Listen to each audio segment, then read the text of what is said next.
Welcome to Urban Dharma, the podcast where suffering is optional. Hi, this is Reverend Kusla coming to you from downtown Los Angeles, from the International Buddhist Meditation Center in the heart of Koreatown. Well, it's a warm and slightly overcast day today in Los Angeles.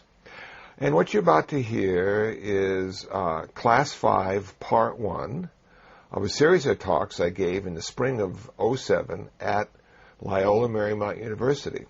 The title of the class was called The Buddhist Eightfold Path, A Way to Happiness. So this is Class 5, Part 1. So now we have two more path factors to talk about, and then we talk about how to take this home with us. Was that what we're going to do? How we're going to bring this home with us and not just keep it here in the classroom? So what we've done is we've sort of covered 6 of the 8 path factors. We've decided how to transform our consciousness. We've decided how to transform our speech and action through the 5 precepts, our consciousness through meditation, and we've succeeded. We're just going to pretend we've succeeded. And now the last 2 path factors turn out to be the wisdom path factors. And they are right view and right intention. After transforming your consciousness through all the practices we've talked about over these weeks, your view now is understanding through personal experience the 4 noble truths at a mundane level, at a relative level, and an ultimate level. You do not have skeptical doubt. You do not question. You know for sure that this life is ultimately unsatisfactory. You have investigated. You have tested it. It's proven to be true at a relative and ultimate level. You also have come to the conclusion that the reason for this unsatisfactoriness is desire, craving, thirst, selfishness. You now look at the 3rd truth, which is the end of suffering. You know for sure. You're getting really close. You're almost there.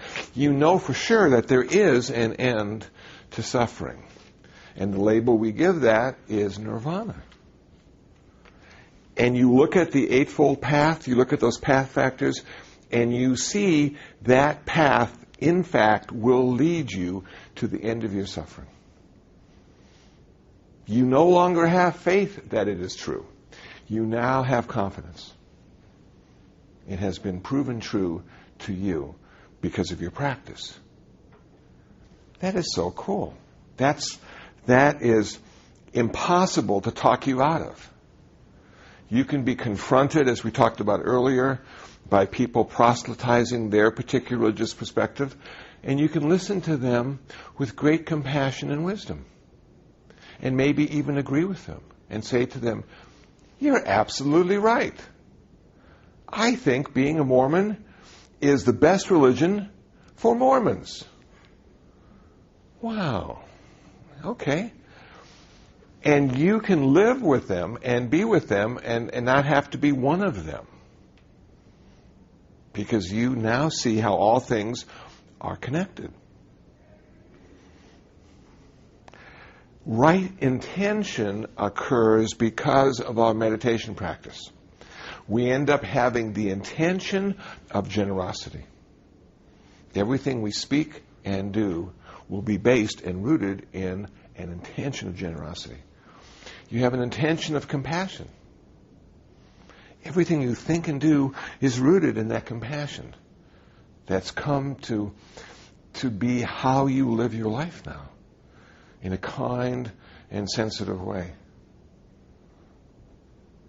And finally, loving kindness. You always have this sort of love and kindness aspect behind everything you say and everything you do. And those 6 path factors that you've been practicing and ruminating over and reflecting on have led you to this point in your practice where you can't think a thought of lust or greed or hatred and delusion. Because you can't think of a thought like that. You can't speak in that way or act in that way anymore either. So you wouldn't make a good soldier. You wouldn't make a good CEO. You wouldn't make a good salesman. You're going to have to find something that allows you to be the way you are and still make a living. Maybe a monk. Or none. So your future jobs are going to be limited, you know. But that's okay. Your life has become a life of simplicity. Your mind is pure. Your intentions are good. And you're a benefit to all those around you. That's an awful nice way to end up, I think. Did anybody hear about the tragedy today? Nicole Smith?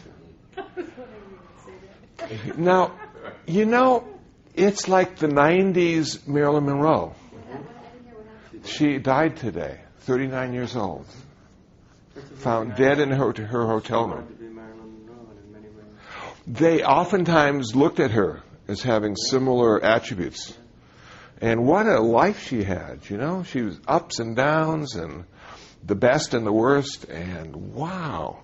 And then at the age of 39, before she even really hit her stride or tested her maturity and wisdom, gone. They don't know how yet. They're going to do an autopsy tomorrow.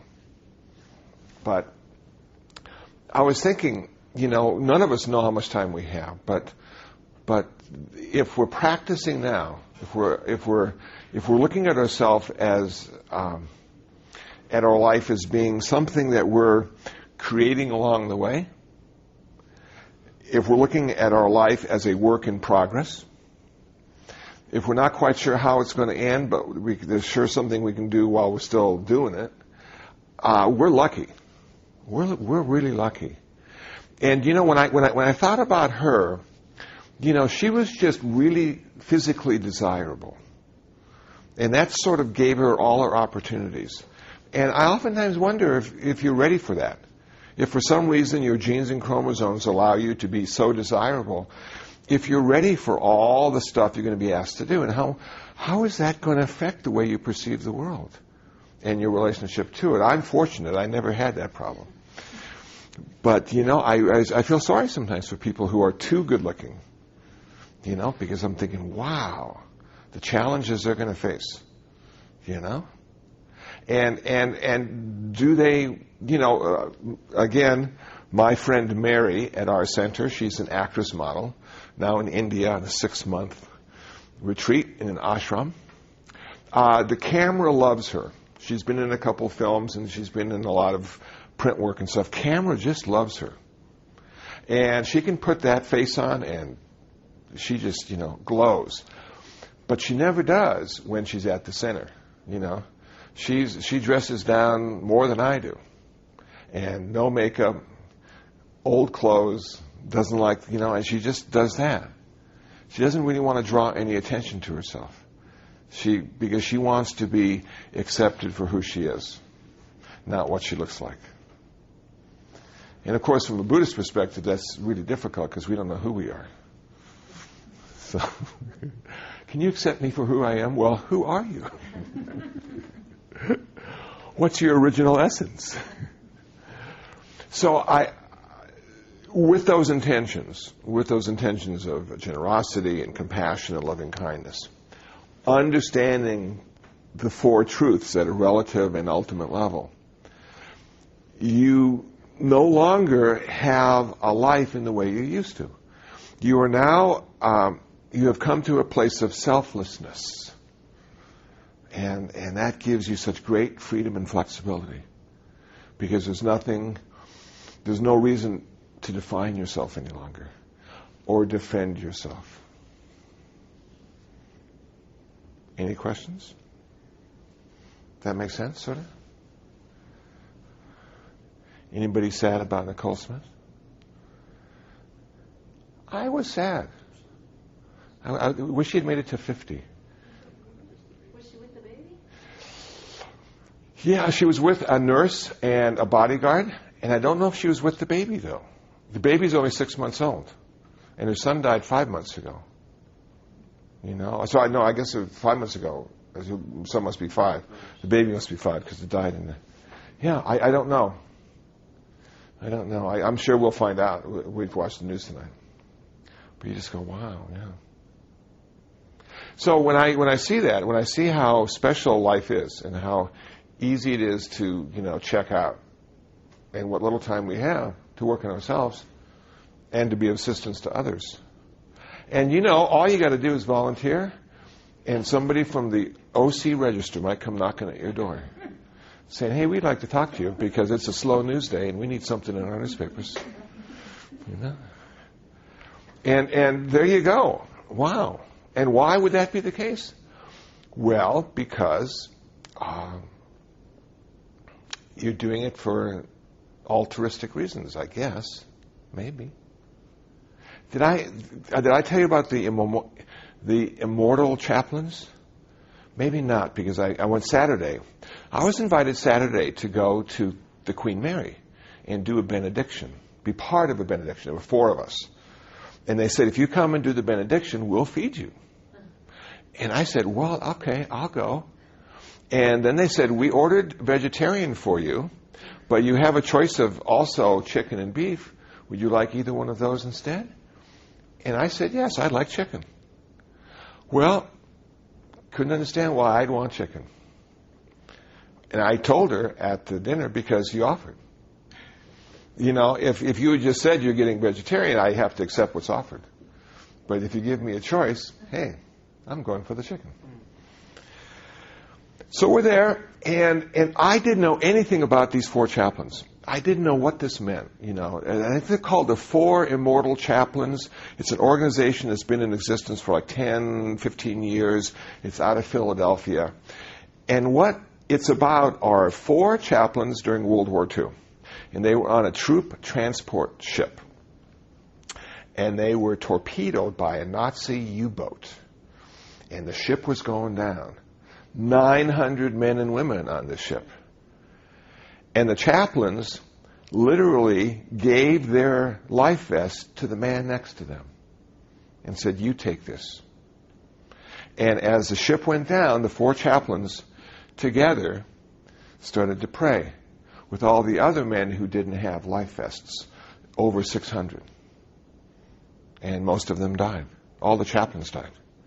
And because of the selflessness of that action, a stamp was actually produced with their faces on. 2 Protestant chaplains, a Catholic chaplain, and a Jewish chaplain went down with the ship, went down with the man. And so there I was listening to this, and it was a emotional evening. People were relating stories. They brought the descendants of the chaplains, the surviving family members, even a little baby that had just been born less than a year ago was the great-granddaughter of one of the chaplains. And it was nice, and they all got on stage and applause. And then they were honoring somebody. And they honored the actual guy who was in Hotel Rwanda. He was at the table. And the actor who portrayed him was there as well. And they talked about what he did. And then they talked about a Dutchman, and he got an award too, who was an engineer but heard about the plight of the women in Africa who were refugees, and in order to cook the food needed to find twigs and roots and pieces of wood. But in this part of Africa, there wasn't any of that. So the women and children had to go out and search for it. And then men would come and rape them and attack them. And so this engineer said, what can we do?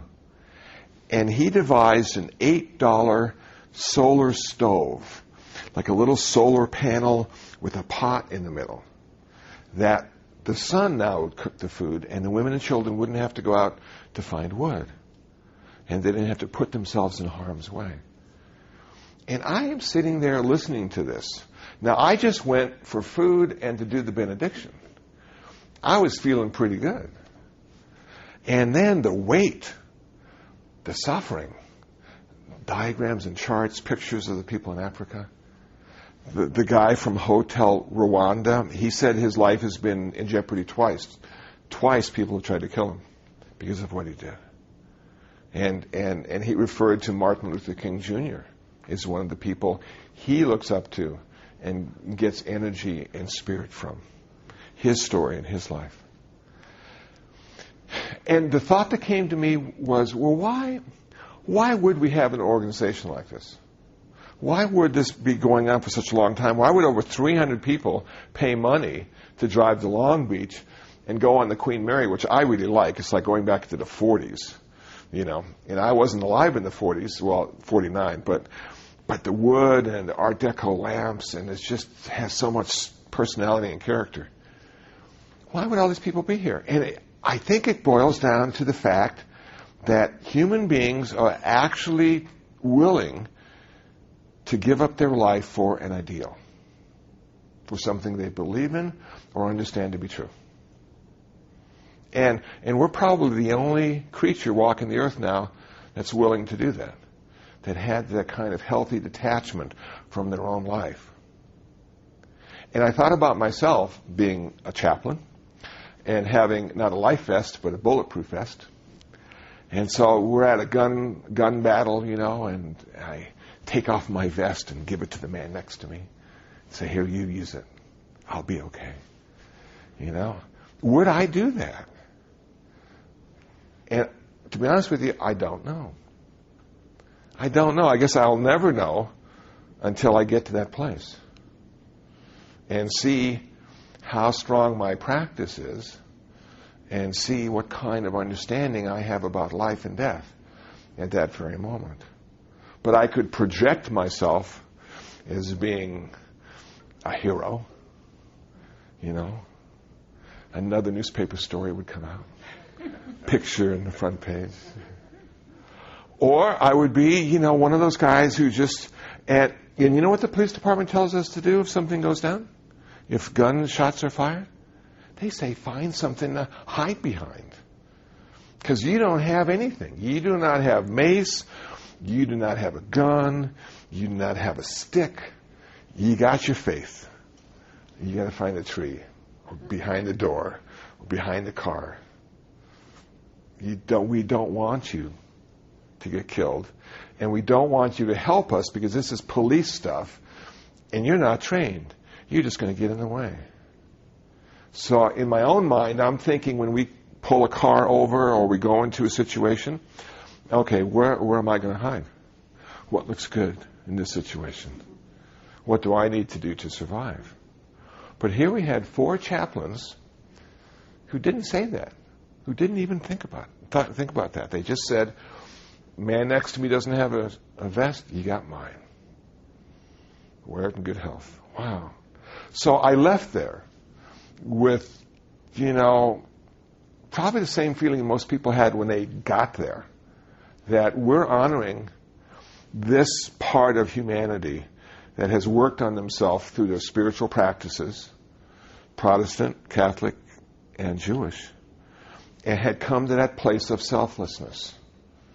True selflessness. Willing to be tested and to pass. Wow. So it is remarkable. Yes? For you, what are the harder areas of selflessness for you? I mean, it seems there are so many categories of it. Material, possession, personality, ego. Yeah. Life. I mean, it almost seems that in some ways, and I know it's a little contradictory, but the loss of life actually, the giving over of your life, may be one of the easier ones. And I know that's dramatic, but you could get kind of, especially if there are 4 of you. I mean, that may not be the hardest one. Okay. Well, I'll tell you what the hardest one for me was. I'm getting better, though. The hardest one for me was giving presentations and then doing them well and accepting the praise. And I would go back to my center, to my little room, and I'd say, wow, look how good I was tonight. That is so cool. I'm getting it. I got it down. I can hardly wait to do it again. So I can feel that same kind of applause and appreciation. And what I started to realize was the fact that I wasn't really doing the presentations the way I thought I was.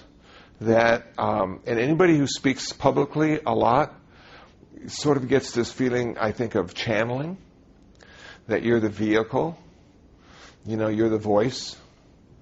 And I'm not going to get, and actors have to go into a character. And so it's not new agey, it's just an interesting phenomena, I think, that occurs. If you get out of the way, it still works. And then after it's over, you come up and start taking credit for it. And say, wow, look at that, yeah. And what reinforces that are people that want to come up and say, hey, good job. So somebody has to be there to accept their gratitude, to accept their generosity. So I've been able to work through that and realize, that's not necessarily me doing that. It's just a process that's occurring. And I'm much better if I have a selflessness about it, rather than being there, fully present, and taking credit for everything that's said.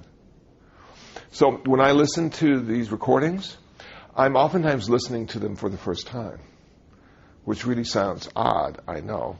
But if you're really speaking in the present moment, you're not thinking about how you're speaking or what you're saying, and stuff comes up and you go, wow, first time I said that, hey, that was pretty good, I'm going to remember that. So it's that kind of thing. So for me, it was ego.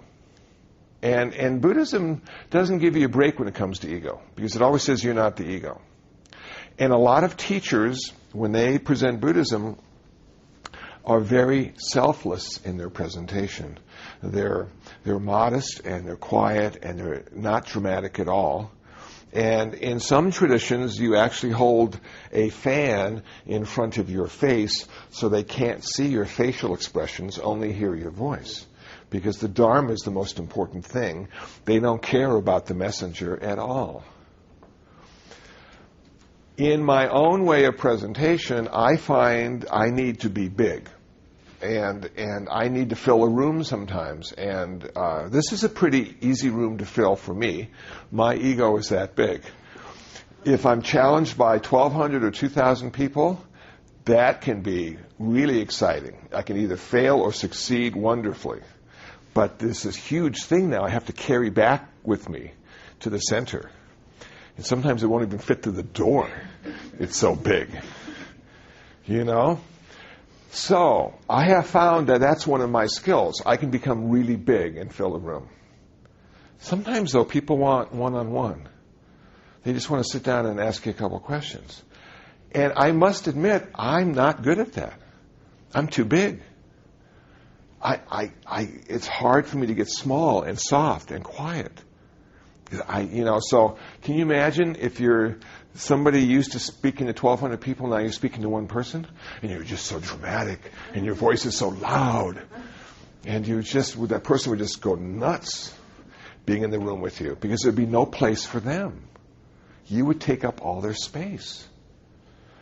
So for me, that was a very difficult part. Another difficult part in the beginning was the idea of ownership. Selfless ownership. And what I did is I gave most of my stuff away, because that was the appropriate thing to do. And I was just reading somebody else's, a monk's biography. When he became a monk, he gave all his stuff away too. And then about 5-10 years into your monkdom, you end up with a full room again, It just sort of comes back to you. But now there's like less attachment, and somebody wants something, you give it to them, Like your precious book collection, well, you don't need that many, so you start giving them away to people. And it's fine, they can put it to good use. So for me, first it was ego, and then it was possessions. Those were the two most difficult things I found to be selfless about, and took a lot of... I needed to hear from my teacher a lot about that. Because Dr. Ratnasara would give me really good advice. I can remember when I was on Vibe, and I have a little video file if you're curious about me being on Vibe with Sinbad. But I was on the Sinbad show. They had seen an article in the paper about my work at Juvenile Hall, and they said, "Come on down. We want to interview you on stage on the show, and we want you to bring your harmonica, and we want you to play with the band, and we're not going to send a limo for you. We want you to ride your motorcycle down." And I'm thinking, why can't they send a limo for me? So I rode my motorcycle down, and I had to ride into the back lot twice because they were filming it, and I didn't take the helmet off fast enough the first time. And then I went in early in the afternoon to practice with the band. But then in the actual show, they said, "Well, hey, did you bring your harmonica with you? Would you like this, And I had already practiced and knew what I was going to do, but it was more dramatic to have it just sort of like, "Oh, yeah, I'll play with the band." And so my teacher, Dr. Ratnasara, I told him I was going to be on. He watched it. And the next day I went, and I said, "Well, how did I do, doctor? Did I do pretty good? Was I animated enough? Did I talk fast enough? Did I say the right things?" And he was so quiet. He was just thinking, And I'm pretty sure he was thinking, well, how am I going to calm this guy down? Because he's so high from that stage appearance. Lights, applause, audience, cameras. It was wonderful.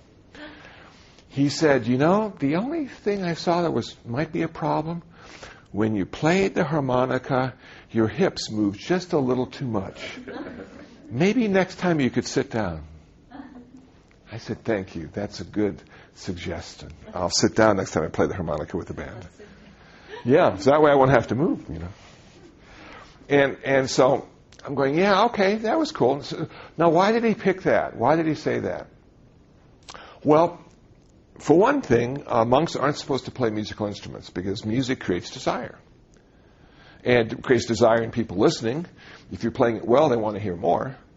And it creates desire in you because if you're playing well, you want to play it more as well. But I think he just wanted to say, okay, you're just a little too far off now. You're a little too far, you're much too enthusiastic for a monk. Bring it back to the middle. Get real, get planted, and it'll be okay. And of course, how often do those things happen? Well, once in a lifetime, basically. And so I've never been invited back. Of course, the show's not on the air anymore either. But I thought it was an interesting challenge, and my ego rose to the situation. I was so big. And I left, and I was just so big. And then I'm riding my motorcycle back to the center. I'm on San Vicente, just turning on to Olympic. And one of the guys from the production of that show said, "Hey, Kusla, good job." Yeah. It was something else. And I was high for a couple of weeks. And then it just and then nobody cared. And thank gosh for that. It's nice to have people around you who don't care whether you fail or succeed, but just that you're there, because it keeps you balanced. So those were some of my challenges, my selfless challenges. Still working on it. Do you have some? Do you see that selflessness might be a good place to go? Okay. I do believe what I said, though, and I know it sounded dramatic, probably, about the life-giving. Yeah. But I think that there are times like that when you would make that decision, and that would not be the hardest decision to make. I mean. Well, I can see maybe if you're a parent and have a child, and the car is coming, and you take the child and throw him out of the way so he won't be hit by the car, and then you get it. Bang. And you probably didn't even think about it. Just wanted to keep them out of harm's way. Yeah, that's very selfless. Maybe not as selfless as the chaplains because you have a connection to the kid. It's you. I think I meant though it in a thoughtful way, not a way of just reaction. Okay. But I think that sometimes the drama of a moment might propel you, not against your will, but it's such a dramatic moment. War. Shooting, someone's life, a life vest. I mean, all these moments they're so unusual Yeah. that you might do something that seems objectively, gosh, that would be the hardest thing. Yeah. But I think maybe the hardest thing is not, the hardest thing is worrying about whether or not the other monks like you. You know, I mean, you're not caring about that. Yeah, or how popular are you at the at the Zendo? You know, are you their favorite monk? You know? Well, yeah, that's true. Really? You're are you the one that they don't like? Yeah. Are you the least liked Yeah. person there? Oh yeah. What a Can burden. you handle that? I mean, Yeah. can you really handle that? What a burden to carry. Yeah. Why doesn't That's anybody? probably harder. Well, Or it can be. It can be, yeah. Very hard, I suppose. and when you're talking about people rising to the occasion, you know what comes to my mind is Audie Murphy. Remember him? Mm-hmm. World War II, and he was just sort of like a little guy. You know, I mean, but he later became like a cowboy a cowboy star in westerns and things. And I understand he had to stand on boxes because his leading lady was taller than he was, and he needed to be done. And yet, for some reason, he was put into war in a particular situation and rose beyond anybody's idea of what he would do. Yeah. So maybe the time and place does have a lot to say about how we respond to it or react to it. And maybe just living every day I think the little things are without harder. without the drama. Well, I don't know. The little things are hard. They are. Hard. Yeah. You're right. Yeah. Yeah. It's not easy being a human being. I think it comes down to that. Yeah. Anybody else? Anything to share about this? Okay. Well, we've gone past our break time. Why don't we take like 5 or 10 minutes, and then when we come back, we'll talk about how to take everything I've said, instead of not take me with you, but take everything I've said out into the world. How to set up a practice, what you need to do that, and any questions you might have. You know, because you've been listening to me now, this is the 5th week. Unbelievable. You know, that it's so cool for me. I'm so happy to be here, but that's a lot of words you've been pounded in your eardrums. And so if you have anything that just confuses you or makes you, you know, just a little uncomfortable, it'd be nice to share that with me so I can either clear it up or validate your concerns. You know? Okay, 10 minutes. Okay.